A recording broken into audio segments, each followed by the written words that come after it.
देखो, हर चीज का एक स्थान होता है। वो नारों का भी स्थान है, वो ये नहीं है।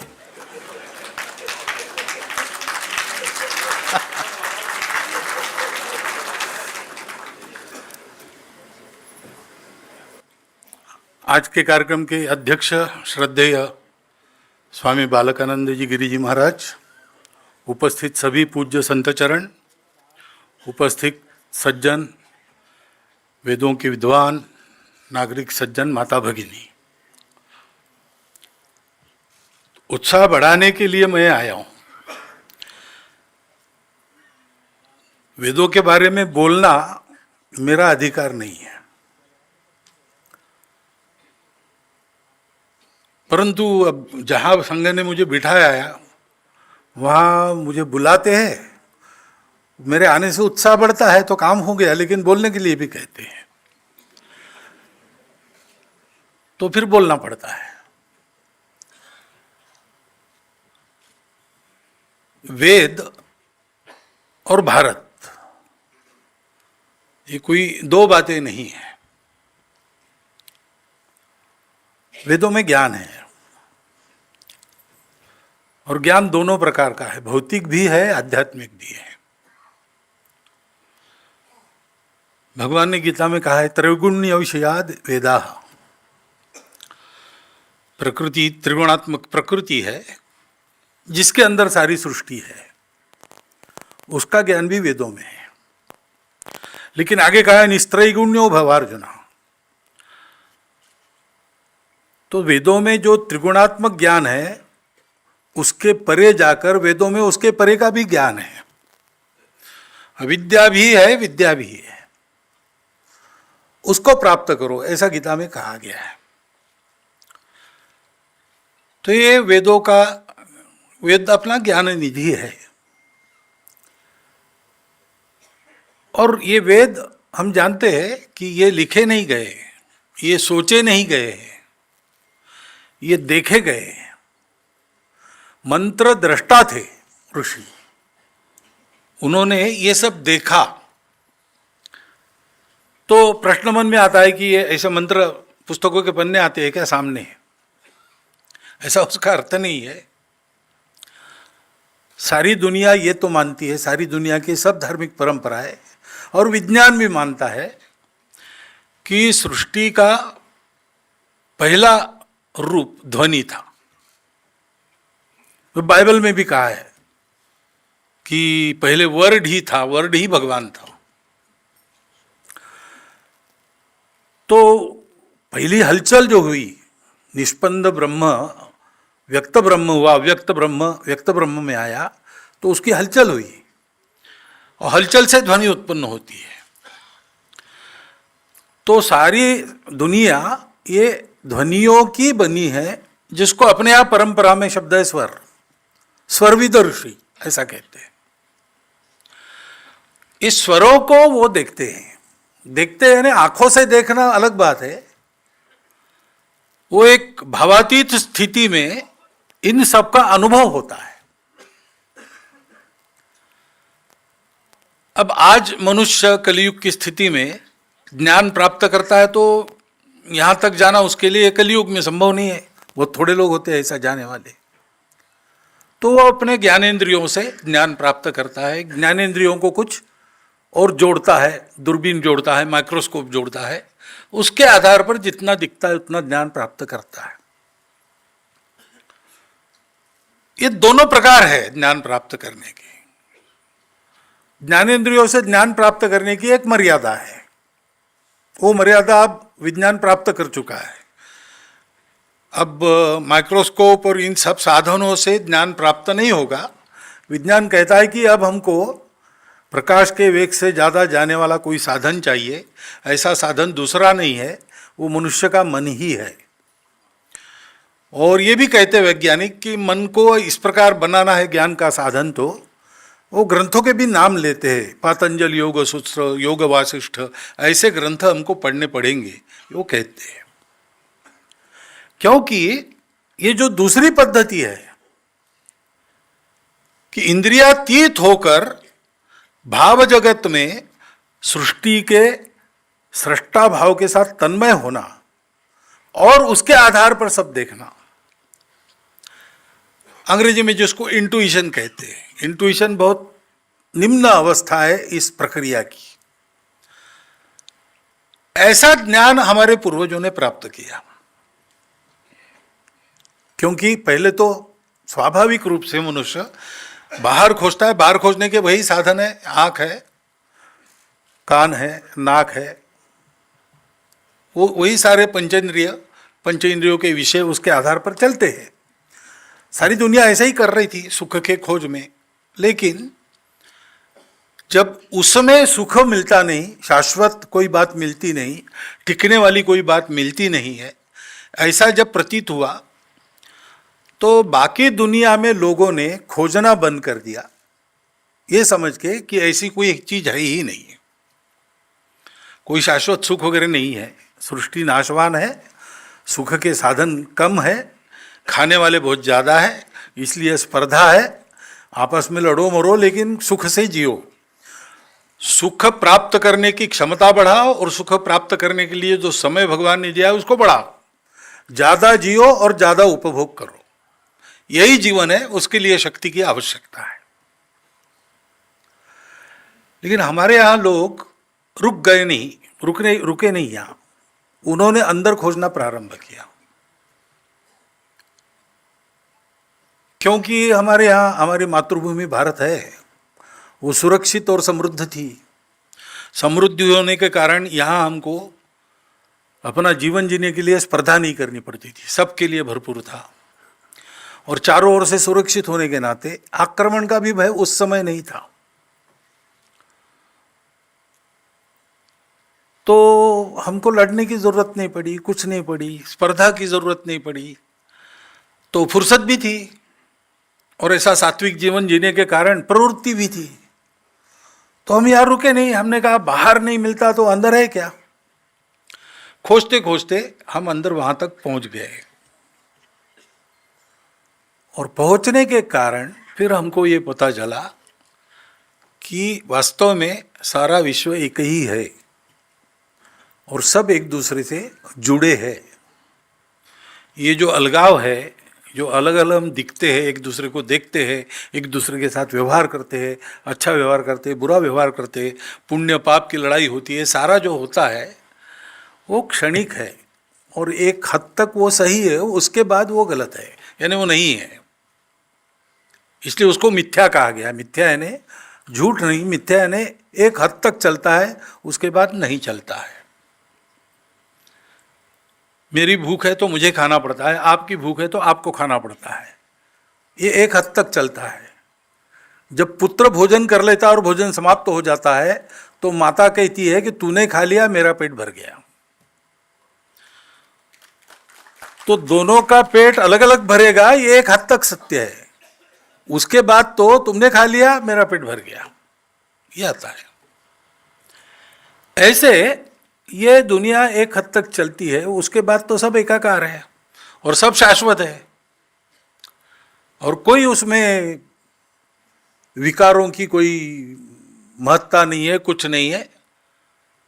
शुद्ध आनंद, सच्चित आनंद है, सत्यम अनंतम ज्ञानम, बस यही सत्य स्वरूप है मनुष्य का। ये जब पता चला तो संपूर्ण दुनिया अपनी है, ये निष्कर्ष अपने आप आ गया।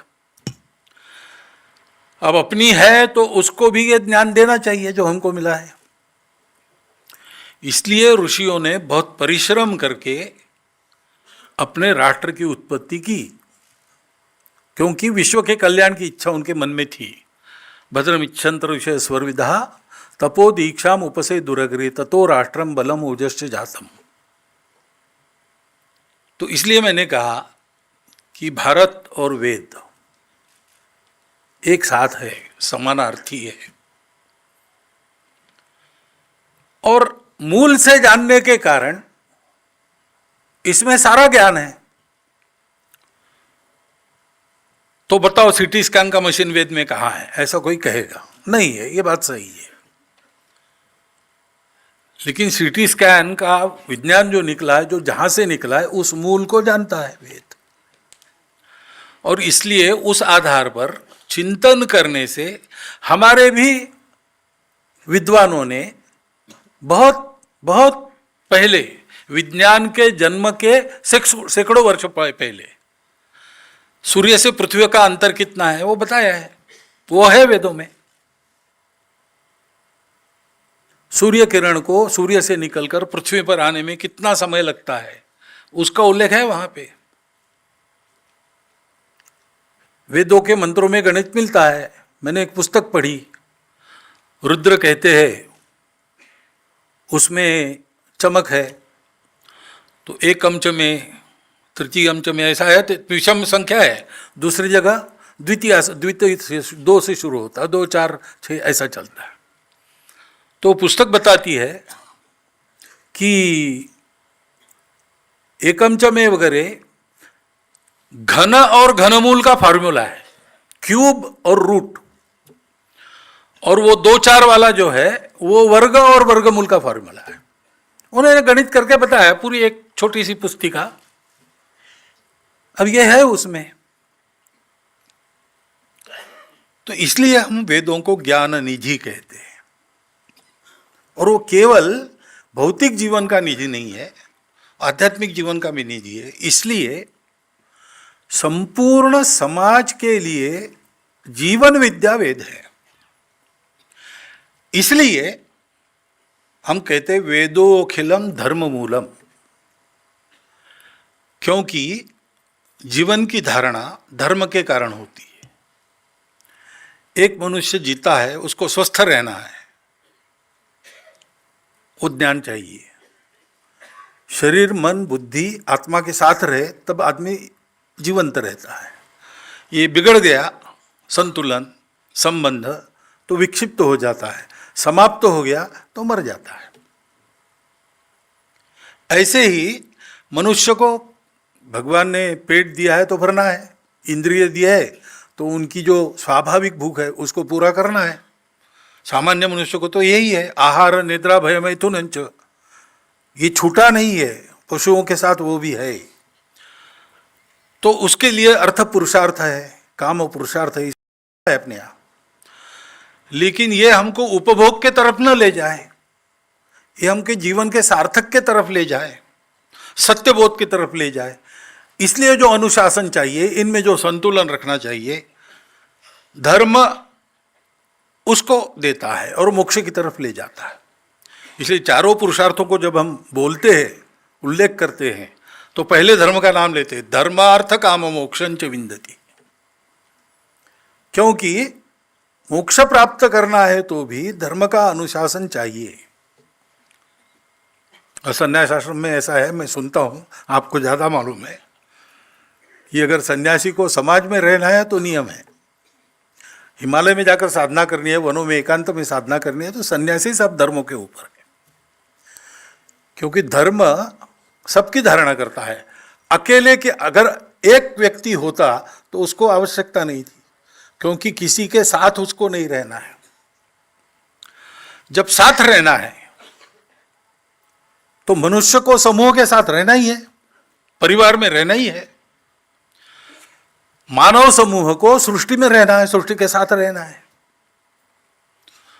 और मानव समूह और सृष्टि तीनों को ये विश्वरूप जो भगवान है उसी के सानिध्य में रहना है। और साथ रहना है तो धर्म चाहिए।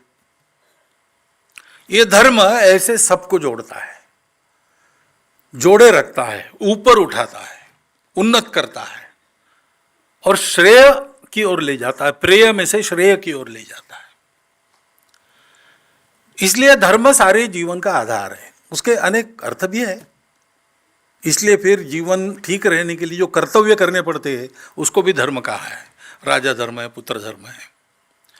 जीवन ठीक चलने के लिए साथ में रहना है तो एक दूसरे के स्वभाव का परिचय होना चाहिए, और जिसका जो स्वभाव है उसके आधार पर उससे व्यवहार करते हुए उसको ठीक रखते बनना चाहिए। इसलिए स्वभाव को भी धर्म कहा गया है। पानी का धर्म है बहना, अग्नि का धर्म है जलाना। लेकिन इस धर्म का ज्ञान वेदों से आता है, क्योंकि वेदों का मूल सत्य में है। इसलिए हमारे यहाँ कहते हैं अपौरुषेय है, ये भगवान के निश्वसित है।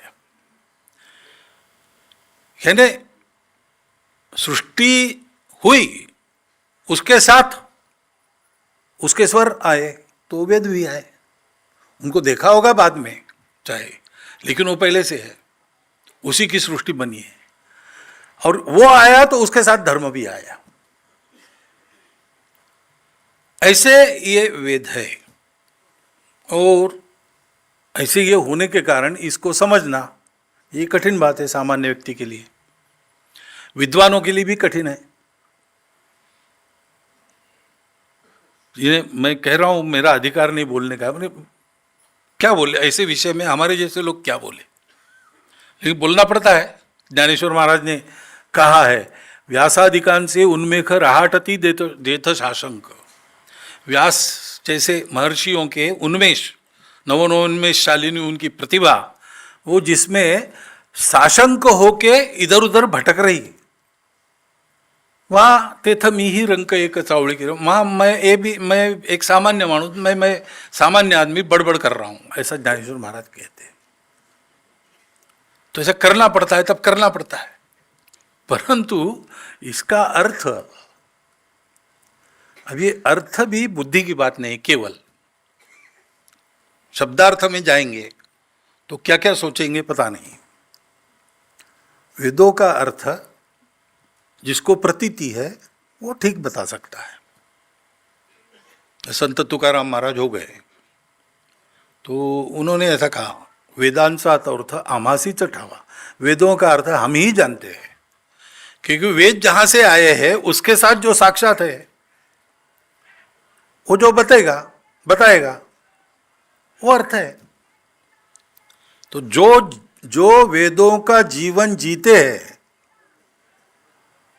वेदों का जीवन जीने वाले जो है वो अर्थ बताएंगे तो फिर ठीक होगा। और हमने सुना भी, सातोळे जी का जीवन वैसा था, सातोळेकर जी का।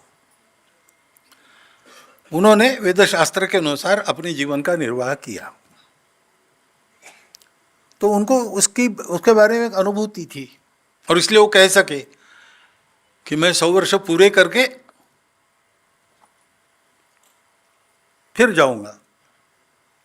कुर्वन्ने वेह कर्माणि जीजी विशेष छतसमा, ये हमारी घोषणा है, वैदिक घोषणा उपनिषद में। तो उन्होंने उसके आधार पर कहा और वैसा करके दिखाया।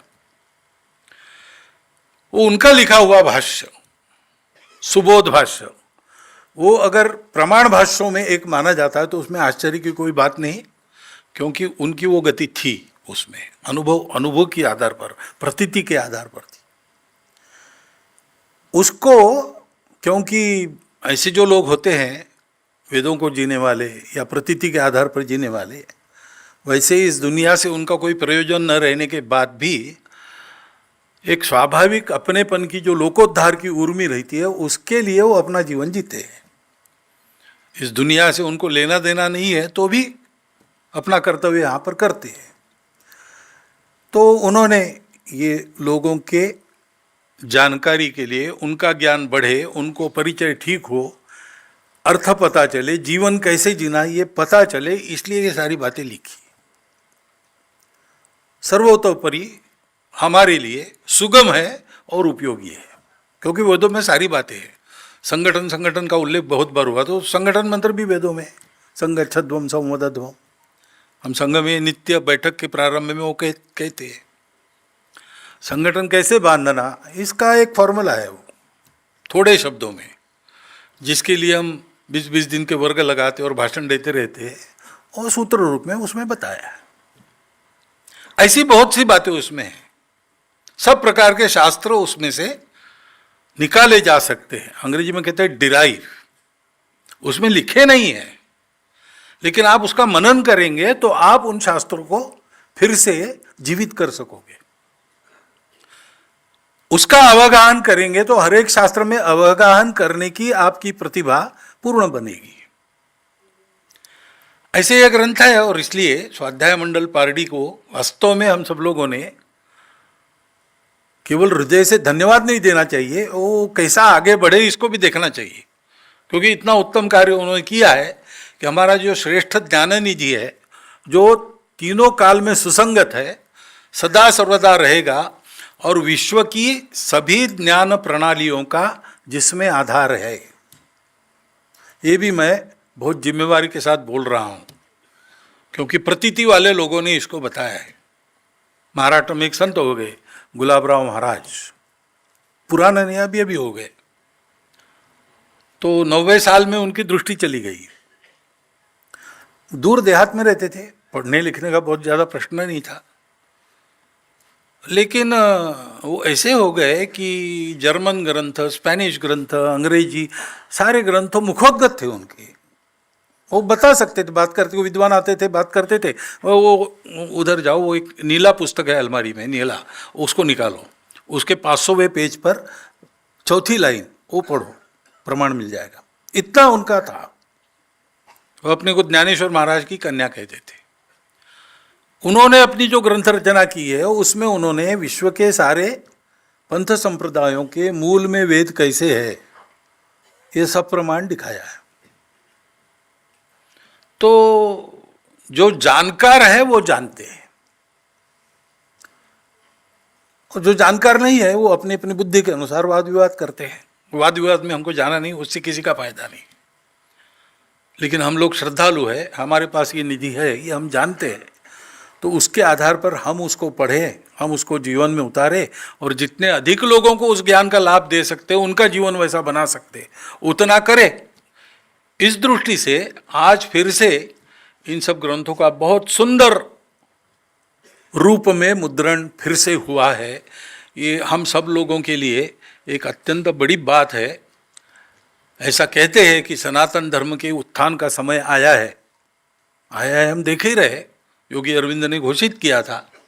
इस तरफ सारे विश्व का रुख भी बदल रहा है, बन रहा है, ये भी हम जानते हैं।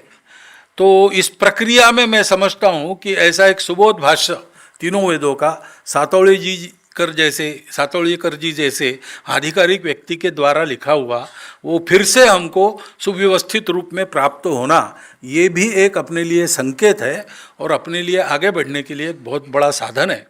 उसका हम सब लोग लाभ ले, इतनी प्रार्थना करता हूँ और मेरे 4 शब्द समाप्त करता हूँ।